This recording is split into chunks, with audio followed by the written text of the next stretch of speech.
Well, we are so excited on this edition of Empowered Investing with Leading Ladies to have a friend, colleague, partner with us today, Cherry Chen. Really, today, what we want to do is delve into and have a conversation about Cherry's background, her investment strategies, her journey in multifamily real estate, any advantages she's experienced, valuable tips, recommendations, and any inspiration that you, Cherry, can offer for other women who are considering investing in multifamily. I know that historically women have been underrepresented as investors, but that story is changing. In fact, a recent survey showed that women are more effective investors in terms of the overall returns. Some of that may be just our nature, detailed and very particular about the things that we do. But I think overall, I think women are finding their space, not in traditional investing, stocks, bonds, mutual funds, etc., but also in alternative investments like in multifamily investing. So, Jerry, I feel like I know you well.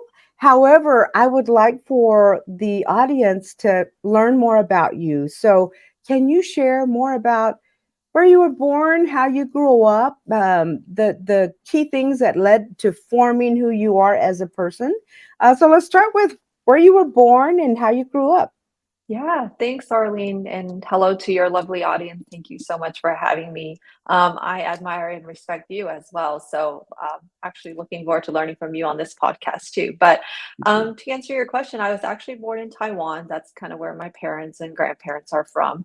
And they immigrated to the DFW area when I was 6 years old. So, right when I started first grade. And we've been in the DFW area ever since. So, kind of under that context, very close to my mom's family. She's one of seven kids from a big family like yours.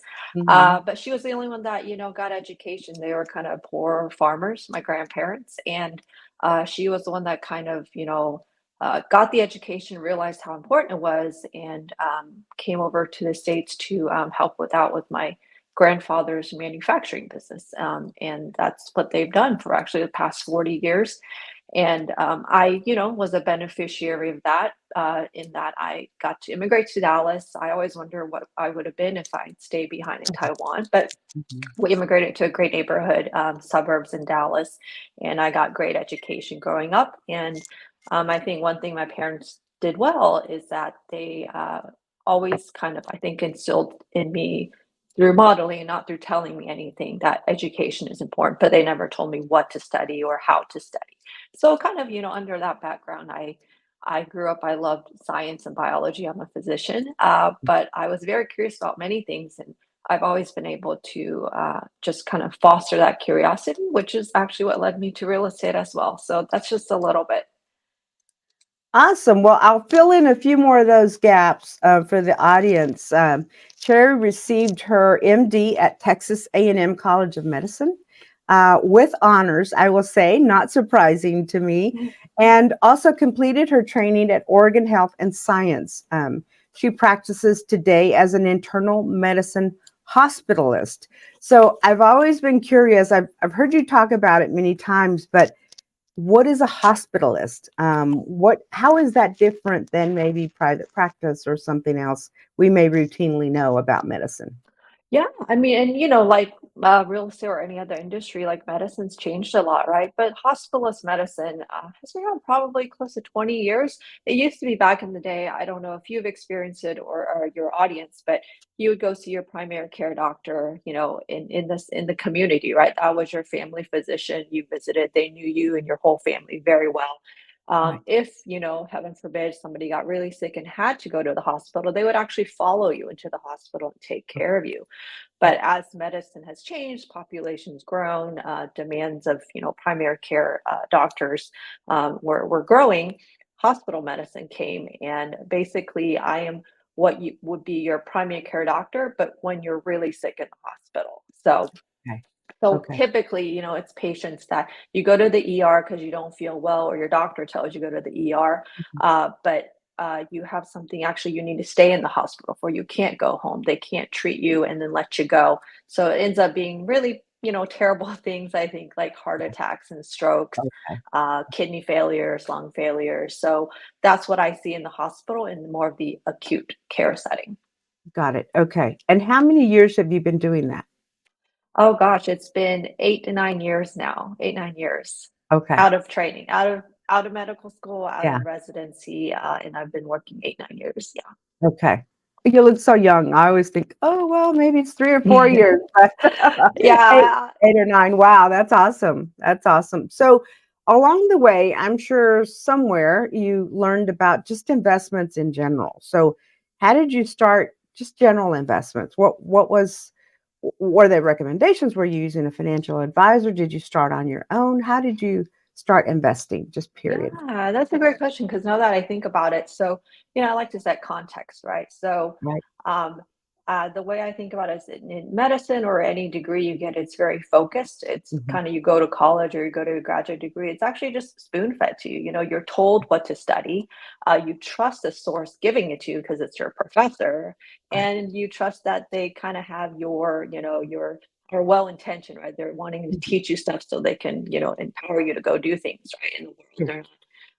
They're filtering their information, right? So that's medicine, but kind of I try to think of how things change, right? As you go into real life after school, there's, no one's going to spoon feed you stuff. And Yeah. if somebody is telling you something, you kind of have to say, hey, especially today, I need to check my sources, trust but Mm. verify. And, Right. what's their motivation for telling me something, right? And so I came out of residency training, like a lot of physicians, with, sometimes you have like a financial advisor, Mm.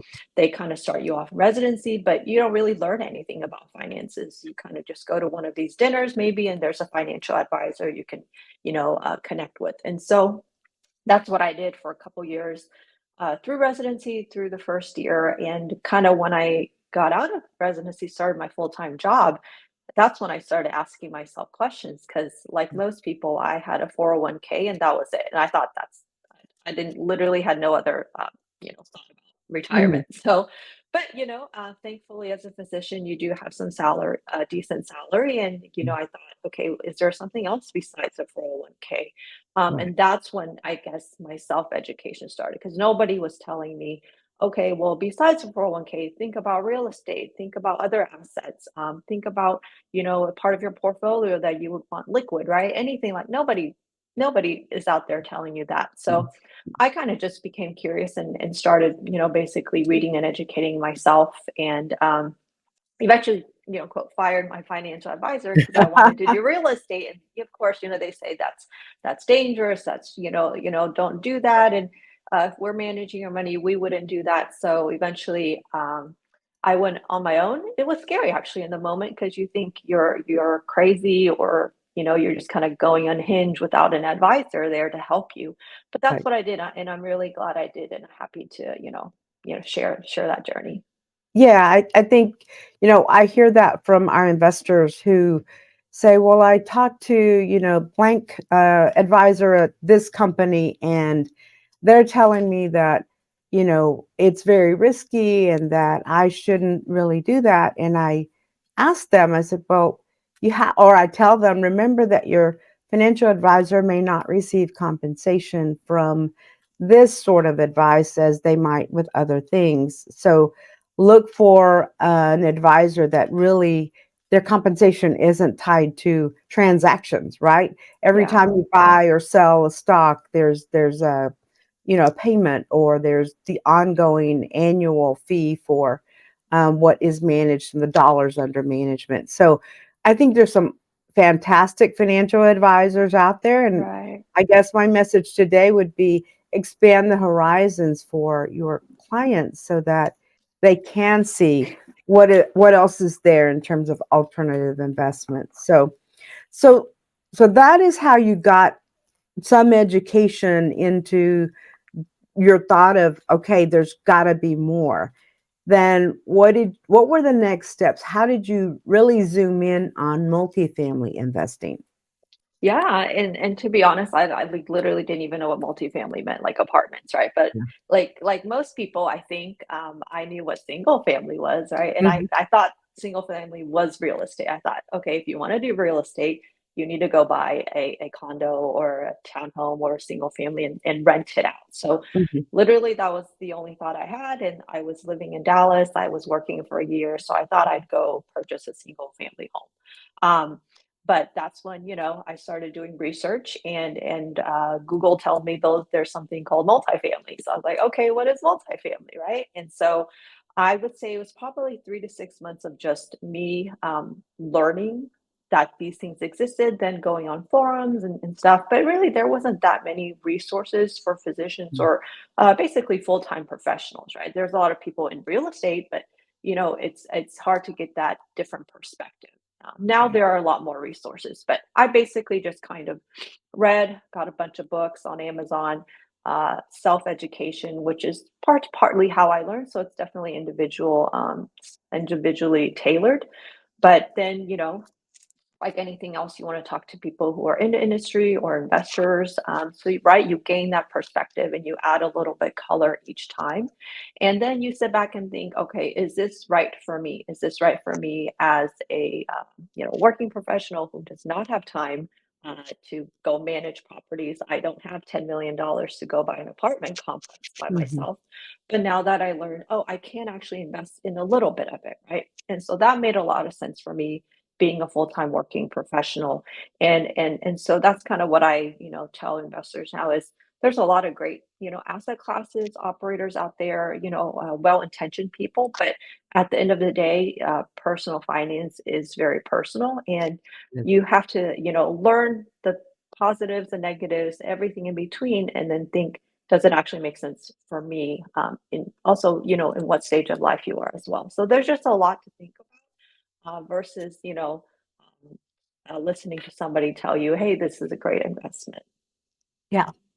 So, what would you say? Did you have a particular motivation to excel or learn investments in multifamily?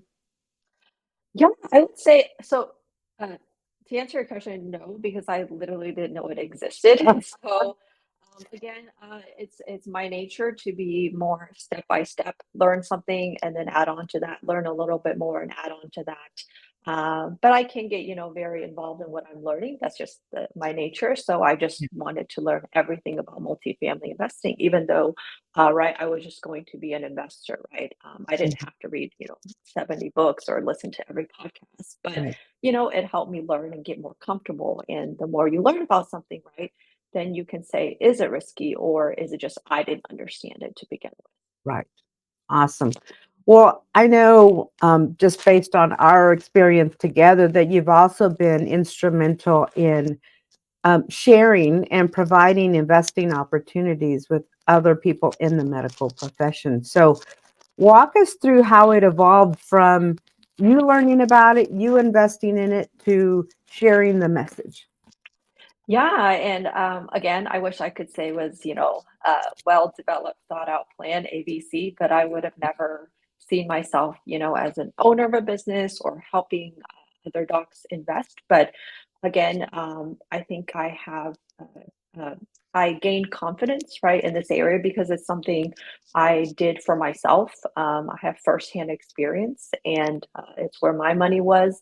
And so it kind of bore out of, being able to just share my story and what I've learned. And Mhm. a big part of what I tell new members and investors now is really what I'm doing as in real estate is what I do as a physician is helping people understand information and try to help you make an informed decision in as objective way as possible, right? I hope that's what your physician does for you, and that's what many people think of what they want their physicians. Is they're not trying to sway you one or the other. We tell you the risks, we tell you the benefits, and what we would do based on our professional education and experience, right?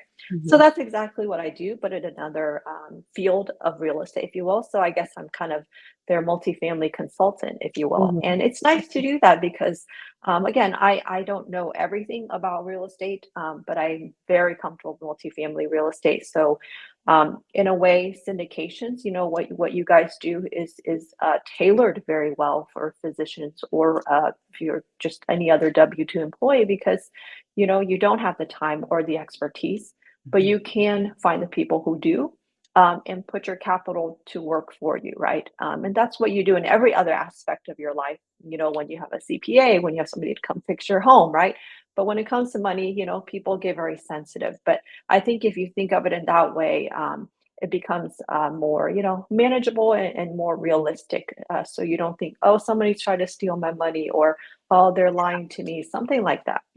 Right. Yeah, because when it does come to money, it is a very sensitive topic. People are sometimes reluctant to share how much they have to invest, or you know, their fears. Sometimes they don't always open up about them. So, I think it's great that you have that approach with the groups that you are a multifamily consultant to. Because they can. I think it's about gaining a comfort level with what is this? I think I hear that all the time from investors. Walk me through how it works because this type of investment is very different than a stock market investment where there are experts and folks in the background that are determining the value of that investment. Whereas, with multifamily, it's strictly the income that property generates. To me, I have a degree in finance and spent 20 years in the banking industry advising people on those less risky investments, CDs and bonds and stocks and the typical things that you will see. And so it took me a bit to go, okay. When my husband said, let's buy a property, I said, oh, hold on a minute. I like you needed to educate myself. I, being a finance person, needed to understand the numbers.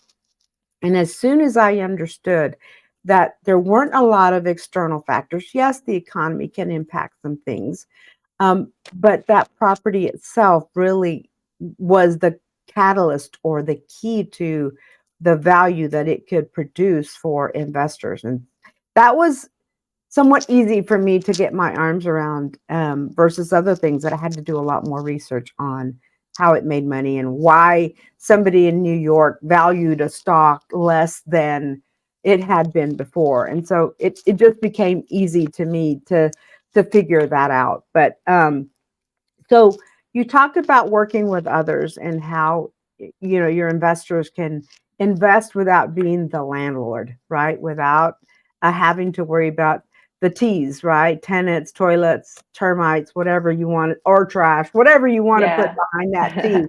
So, you know, in your partnership with other groups like REAP, like others that you partner with, what do you look for in selecting these partners? What is key to you? And in deciding where you're going to put your money and where you're going to work with your investors to put money.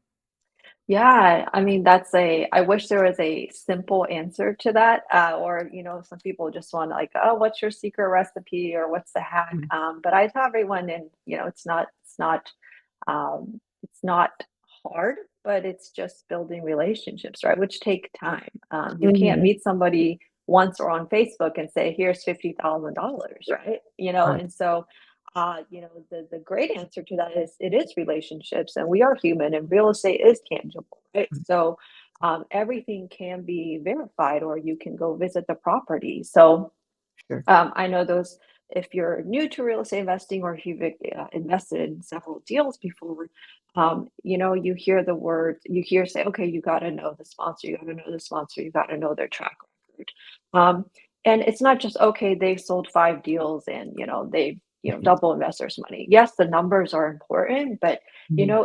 it's kind of all encompassing, right? Like the track record uh, it's just you have to ask yourself the second or third layer questions because the track record tells a lot about the sponsor. Like if you look at Right. REAP, right, you guys, it's track record over how long, it's Right. track record over how many properties, 2 properties, the past 3 years, or like Right. 30 properties the last 20 years. And also it tells you a lot about the sponsor, right? Okay, they only focus on, one or two markets, or they're over five markets. Right. Um, and okay, they only do value add multifamily. Oh, I only care about hotels, in New York, or top metros, right? Right. So even without looking at the numbers, you can get a lot about their track record, and of course meeting people, and kind of the way, I've been in business or investor now for 7, 8 years, is that I don't even look at deals unless I actually know the people, right? You get Mhm. emails, especially if you're an accredited investor, like, look at this deal, look at this, and they all can look very similar, right? Because everyone wants to hit certain projections. But if you're not a sophisticated investor and you don't know the sponsor, how would you know, right? How would you know how this compares to A to B? And how would you know uh, the degree of confidence that they got those numbers? So, sorry, this is a long-winded answer, No, no, but no. I think it's great. the Yeah. whole point is you need to know who you're investing with, because and again, like, life is too short to get caught into a bad deal, or with definitely, bad people. So Right. first and foremost is people with integrity and character, and you can tell a lot, again, by their track record, but Mhm. you can meet them and ask these questions Yeah. too. So just like you're an expert in your field, you're looking for people who have expertise in particular markets, in particular asset classes, et cetera, which I think makes a ton of sense. So are there any specific tools, skills, or unique abilities people, need to have or need to develop, or you think have contributed to your success? Oh, um, to my success as an investor in Mhm. multifamily. Yeah. Yeah, I mean, like you and Reap, or our partners, right? I have to leverage, right? Your expertise, like you said, the 20 years, 30 years you've done this, and every property you've ever visited, all those financials with your finance background, right? And that's where it's, I'm completely transparent to our investors. I'm not on the ground running these properties. We have partners, we have people, boots on the ground, because that's not the best use of my time or my specialty or my strength. My strength is understanding and being able to explain things to you in a way that you can understand, and be there to guide you and inform you and educate you, right? So I have to, myself as an investor, rely on people who do this 24/7, who are looking at markets and properties, who have that firsthand experience. Know, hey, we can't upgrade this kitchen because we know this market can pay for it, right? Sure. And so again, just like anything else, is you got to find these people, right? And Sure. even though social media is prevalent, again, it goes back to relationships. I think there's an art and science to everything, and the relationships is very much the art of investing, especially in real estate, because it's not controlled like Wall Street, right? It's very, every property is different, every market is different, every Mhm. operator is different. So Mhm. that's what I think also makes it fun, because you can find all that information. Right. Yeah. And do you tend to have a preference for operators that manage in-house versus third party, or how does that play into your decision making? Yeah, I will definitely say it's more important now that I've invested for several years. When I first started, I don't even think I knew there was a difference, right? Like, Reap is vertically integrated, you manage everything in-house. And I think anybody can understand that. Well, if you do that, if you have the scale to do that, the operations to do that, well, you have more control. It's a much more smooth transition process, right? You don't need to have a business degree to Yeah. to make that jump, I don't think. And Right. so I definitely say, as an investor, that is much, much more preferable, right? But again, it doesn't mean if you are a multifamily operator that has third party business Mhm. property management, Right. if you don't have it in house, doesn't mean you're not a good operator. It doesn't mean it's a Sure. bad investment, right? So, Sure. but it is much more preferable, and kind of talking about learning how to mitigate risk, that is Mm. one of the most important things you can do. If you control the process, you can definitely have more control over mitigating the risk factors. So very much preferable. Yeah. And for us too, because we invest our own money in every deal, just going to sleep at night knowing that I saw the reports from all the properties, that I know exactly who was hired for what position. We bring our team in 3 times a year on buses, you know, to San Antonio, so that they are as informed as they can be about why we do what we're doing, the latest technology we're implementing, um, why they are important, because our team that touches our residents are key. I could go somewhere else for a week and I'm not going to matter as much as that maintenance guy who got 10 service requests today from different residents who need a faucet tightened up Mhm. or that toilet to stop, the constant water flowing. So I completely agree with, and that's why we did it, is because we wanted to have control over who it gets hired, who's on those properties. And that's why we're very picky about what we buy, because to us, our team is like family. And if I wouldn't send my own kids to a property, then that's not the property we need to buy. So a lot goes into it, as you said. You've talked a lot about self education. So, are there any particular books or educational resources that you would recommend for someone who is starting their journey in looking at investing in apartments? Oh man, it's been a while because I picked Yeah, those up, in the very beginning of right, my journey. And honestly, right. like a lot of what I read or try to listen to now is more, I would say, um, more surrounding risk, decision-making processes. Okay. That's always been important for me. But as Yeah, far as, more concrete stuff like how to get started in, right. multifamily syndications, it's been a long, long while. I would say I always tell people Bigger Pockets is a Okay. great one because it's got a large community and Okay. it's very educational. And you have the whole gamut of I'm brand new, I've never heard of multifamily to people who've been in the space for 30, 40 years, right?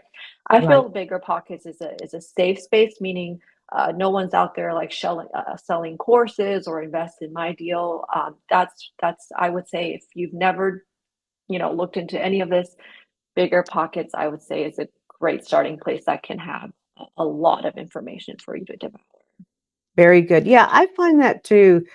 I spend at least 1 to 2 hours every morning combing through, the latest broker education on a particular market that we're in, or listening to a podcast on something new that's come up, reading the things on interest rates, right? That can take your Yeah, whole day. So I had no idea I would ever be so interested in interest rates. right? I think we all are. And if something moves or went up or down and why. And so I think that's what makes you a great person to educate others, is because you're educating yourself on a constant basis. Um, is there anything, Cherry, that you would say has been a challenge, and it could have been in the beginning, that you faced in your multifamily investment career, that you think made you a stronger investor? Oh, good question. Challenge that made me a stronger investor. So Uh, yes, there's definitely, of course, as an investor, right? We all have lessons. I will say, just, thinking off top of my head, lessons learned. You can always learn lessons from great deals and bad deals. Like I had a great deal that was probably, 50% IRR, but would I invest with them Wow. again? Not, I would think twice because the communication wasn't that great, right? Even if something is going well as a passive investor in these deals, you don't know what's going on, right? You're depending on somebody else making all the decisions. So, Mm, um, it's nice to know that, hey, again, I think this goes back to building like if I've been on the phone with you, if investors been on the phone with me and they always know how to reach me and they get these monthly reports, then, just knowing who to call and who you have access to and knowing that they're available to answer your questions, you would want that in your doctor, right? You would want that in your CPA. So the right. same thing applies here. But I think with a lot of syndicators that may have come from different industries or they're not as close to the investors face to face, they forget that. And so one of my things when looking at other partners, besides how great you do on your projects, is how do you communicate to investors, right? Are Mhm. you if you're like, oh, I don't really care about my investors, it's just a dollar sign to me. Well, that says a lot. So Right. I would say one things I learned is how you communicate to investors, um, And then two is I think a lot of it is their scale and leverage in their market, right? Again, if you only have somebody who's done one property, uh, you know, they only have 100 doors in third-party property management. Um, and I've had a couple deals, my own personal money before I started Mhm, these deals where, I did not make money. I lost some money, not all my mhm, capital, but I lost some money. mhm. And those were particularly in much older apartments that, with operators who only had one or two properties.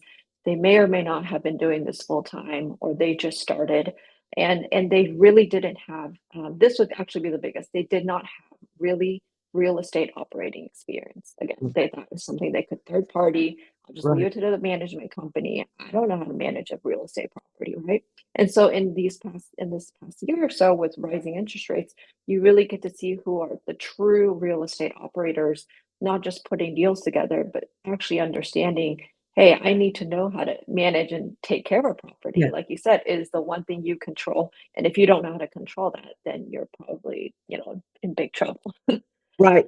Yeah, no, I've found that, in the years that we've been doing this, you can buy a property at a great price, it's in a great market, but you're constantly having to watch the numbers, you're constantly having to watch, how many leases are expiring next month? How do we get ahead of that? And so there's a lot to operating them. And that's really what we found is that's the magic because it can start out fine, but it's not going to grow in value unless you are tweaking all those dials to make sure that it is improving, that the performance is going up on these properties. And so it's a lot of work, but it's Yeah. very rewarding. It's very rewarding to see that and to see when a team is excited because they were able to, get all the units turned and people moved in and smiling faces on the residents that are moving in. So it's very rewarding, I think, because we are building communities. Your dollars, your investors' dollars are helping to create better communities, which I think is fantastic. Yeah. And I'm going to switch really quickly over to when you were looking to start investing and maybe what you've heard from other investors. What are some of the biggest myths about getting into investing in apartments? Ooh, biggest myths. Let me think about that one. Biggest myths. Um, I can't recall. So granted, because I was a physician, I had worked a couple years. I was an accredited investor, right? That is one hurdle. So a lot of those looking to invest into multifamily syndications may or may not, need to have. And Mhm, that's just, the SEC's definition on your income. But I think a big myth is a lot of people, say, oh, I'm not a millionaire. I mhm. can never invest into an apartment complex. And that's why I never thought about it. I didn't even Yeah, think it was accessible, right? But yes, through syndications and how it's structured, sometimes you don't have to be accredited. And you can actually invest into these, whether it's 25, 50, 75,000. So I would say it is accessible. It is still a good amount of money, and that's why you need to be educated on what you're going to invest into. So I would say it is accessible. And two, it's I don't know if it's a myth or not myth, but it really is a team sport. So I guess that's not really mhm, a myth, but I think I just want to hone in on just how important that is because I think most of investors will compare to a stock market or index fund. They think they can just, open their account and we'll just pick one because those are the returns, right? You're used to, you right, think everything is safe. So I would right. say, the flip side of that real estate where everything is so dependent, that's where you need to do your homework. It's not just a standard, if you Mm, will. And that's where I think is even more important and kind of what I do with my company is there is no standard to real estate. There it's you didn't have to go to med school or training or get even a degree, right? Real estate is so experience driven. Of course you want to be with smart people who know what they're doing, but right. quote anybody can get into real estate, right? Yeah. But at certain levels that if you're going to give your money to, you want to make sure um, who the team is and how it's formed more than anything else. And I think investors forget that when they're just so used to, I'll just buy a stock, I'll just put it in an index fund, Right. and they're all pretty much the same, so I'll just pick one. Yeah. Hmm. So sorry, I didn't answer your question, You did. but No, you did. yeah, I think one of the, you said early in the beginning is that you don't have to be a millionaire to invest. It's how you can become a millionaire, but you don't have to be one when you start. And I get so excited when we're talking to teachers or firemen or policemen who have saved up dollars and they're wanting to grow their wealth faster. And so I tell them anybody can get into this. Now you have to look at the particular investment offering. Is it only for accredited? And that means you have to meet certain net worth and income criteria. Or is it also available to sophisticated investors? And that's where your tip about educating yourself comes into play. You can become a sophisticated investor by learning the risks and rewards. What is that all about? And all the things you told us about podcasts, bigger pockets, books, resources that are available help you get there.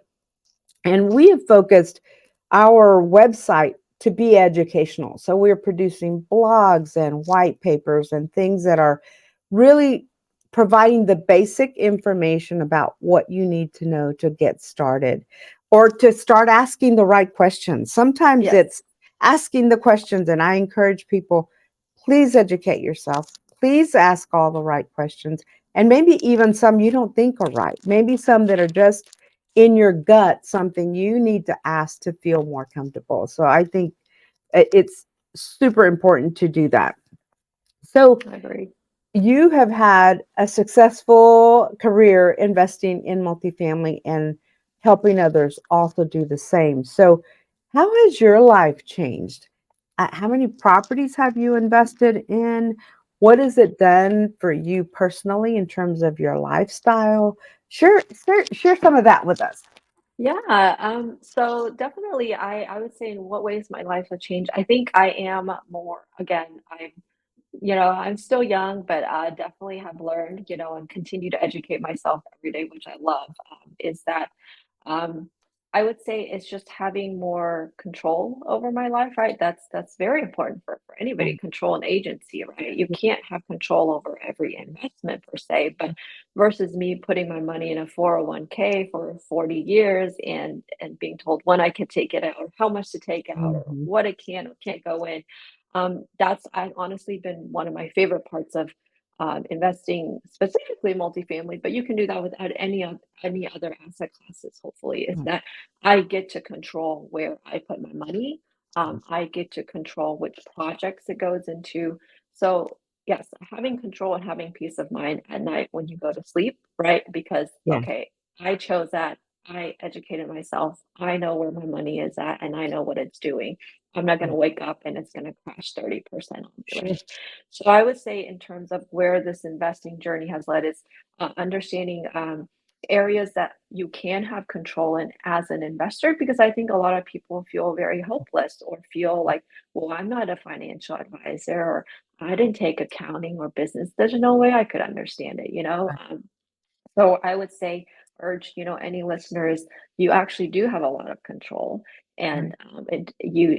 there's great people like Arleen or me who there's always somebody who's done what you want to do. So just ask again, start asking questions.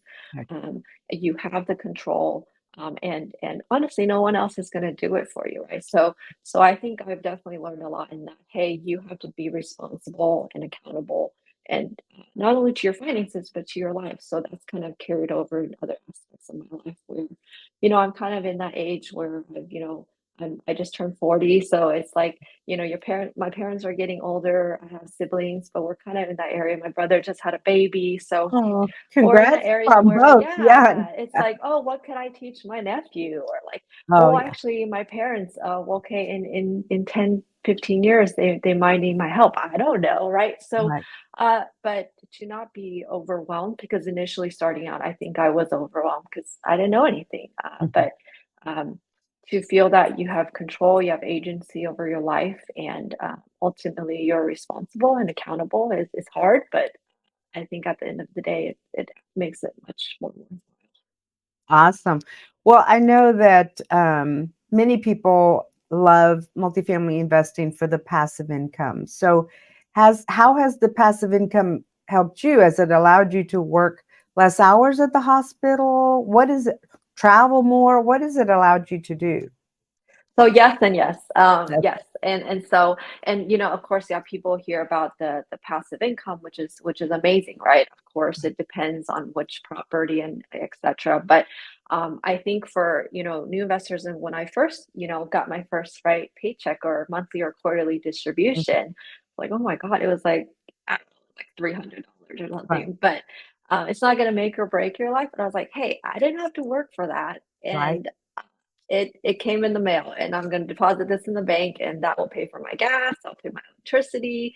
right, It'll pay for my food and my internet, and I think everyone can appreciate that, right, right? Of course, your finances can differ, but it's the concept of separating time from your money, the time you have to put in, right, especially as a W-2 employee, to where your money can work for you. And so you can take that so many ways, but I think that's one of the main principles is how do you separate your time from the money you make, and how do you make your money that you make work hard for you so you right. don't have to work that hard.